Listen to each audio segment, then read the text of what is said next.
Korougi mangal na yaibada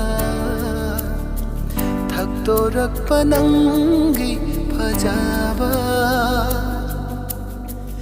Uhaningde nangbu kanadasu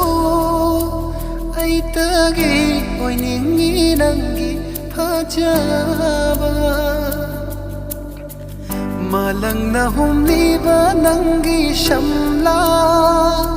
Soy jai na pairi ne maning tamna